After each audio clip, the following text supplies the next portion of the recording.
first up, let's turn to Japan because schools will be closed from the start of next week there. Now let's take a look at a scene from Iran. This is a country which is banning Chinese citizens from entering. Let's go over to Saudi Arabia, where the government is also taking measures. It is suspending visas for pilgrims who want to visit holy sites in places like Mecca and Medina. And now, just take a look at what is happening in Venice. Look how quiet the streets are there. 11 nearby towns in northern Italy are still in lockdown. So some countries are really stepping up their efforts to contain the virus. Here's the Director General of the World Health Organization. The epidemics in the Islamic Republic of Iran, Italy, and the Republic of Korea demonstrate what this virus is capable of. But this virus is not influenza. With the right measures, it can be contained. But the WHO is concerned that some milder cases of the virus are simply not being detected, and that's particularly the case in Iran. Authorities there say that there have been 26 deaths out of 245 cases. That means that's a fatality rate of around 10%, and that is significantly worse than the death rate elsewhere, which varies from between around 1 to 3%. Here's the WHO on this particular aspect. This disease came unseen and undetected into Iran, so the extent of infection may be broader, and what we may be seeing, as is the case in many epidemics when they start, is you only see the severe end of the spectrum, and then as you do more surveillance you find more mild cases. Now, even so, those mild cases are being picked up, and this is one woman amongst them. Her case is really worth noting because she is Mazmoumeh Ebtekar. She's one of Iran's vice presidents. And just to stress that her case is mild, but it goes to show that the virus doesn't discriminate, whatever your position is. It follows positive tests for the country's deputy health minister and also a member of parliament in Iran. Here's the view from an expert on Iranian public affairs. I think the first thing to recognize is that the government, official statements probably do not reflect the extent of the outbreak inside of Iran. I think Iran is likely, based on the death rate, probably the second biggest epicenter in the entire world when it comes to the coronavirus. And that's due to two factors. One, a very slow government response, failing to test for the coronavirus initially, and then failing to take quarantine and other precautionary measures.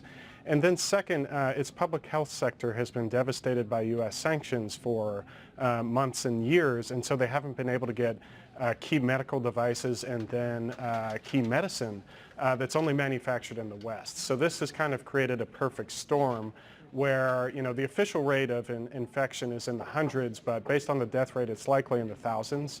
And you've seen many government officials come out, and not just the vice president that you mentioned, but also members of parliament and the deputy health minister who's supposed to be leading the response to this crisis.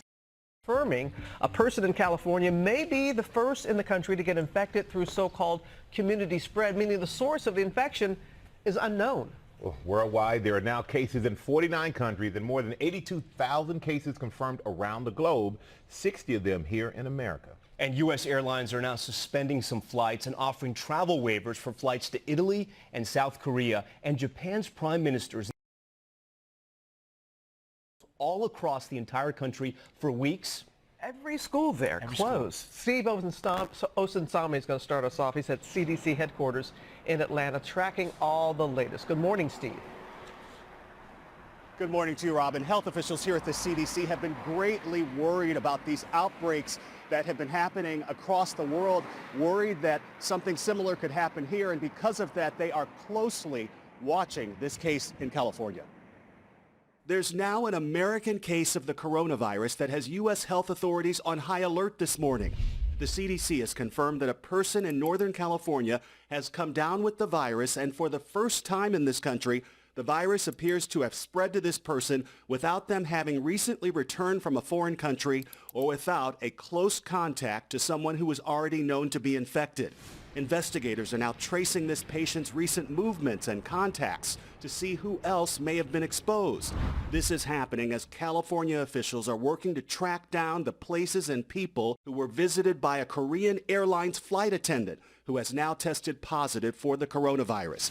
Authorities say she worked international flights that came in and out of LAX. We're disinfecting LAX every hour.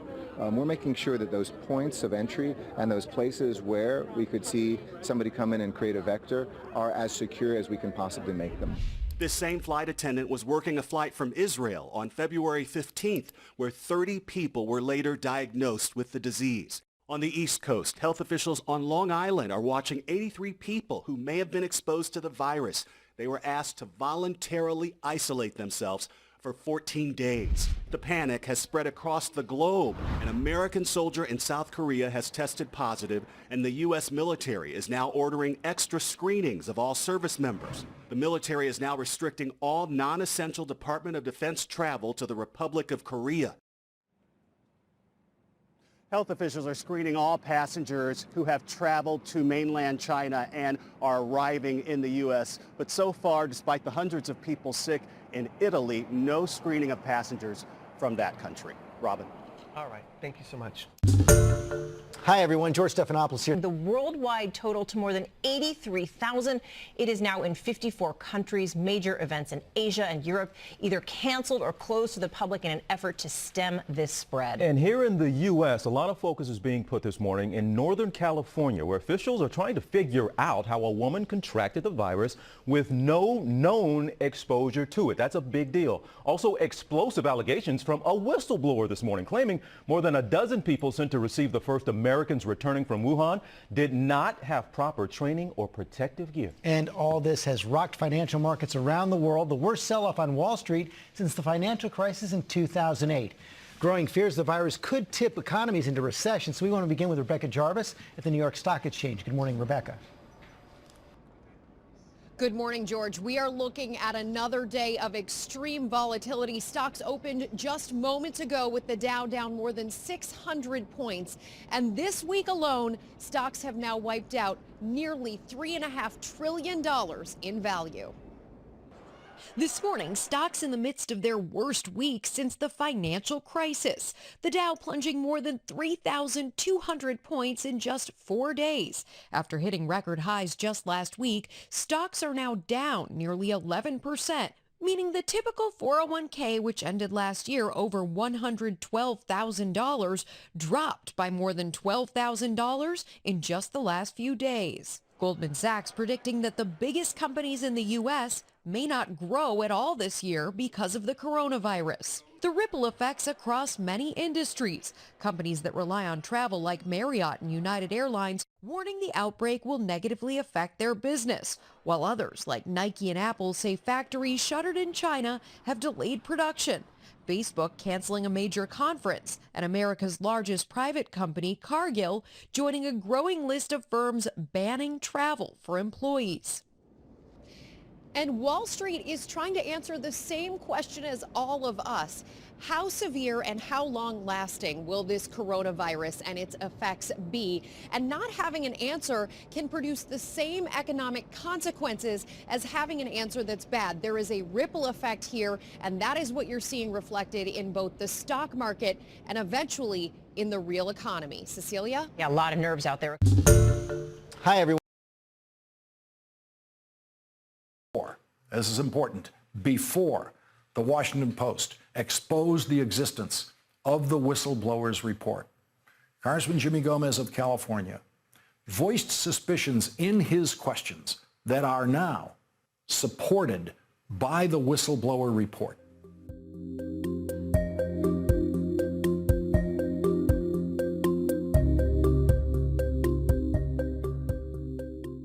Do you think that breaking basic protocols and exposing untrained human service employees to the coronavirus before allowing them to be dispersed around the country could have endangered the employees and other Americans? I don't believe that has taken place, and the isolation and quarantine protocols should always be followed according to whatever CDC or state and local public health officials have recommended. Okay. If they were not followed, say they weren't followed, what would be the steps to deal with those employees? Well, I'd want to know the full facts, and we'd take appropriate remedial measures. Do you know who the employees that were part of these teams that were deployed to Travis and March Air Force Base? I don't know their names, no. Does I have AT&T 83,000 employees. I apologize. I don't No, know no, all of their yeah. names. Very funny. Very, very funny. Congressman Gomez didn't ask him the names of those workers. Alex Azar's sleazy evasion of his responsibility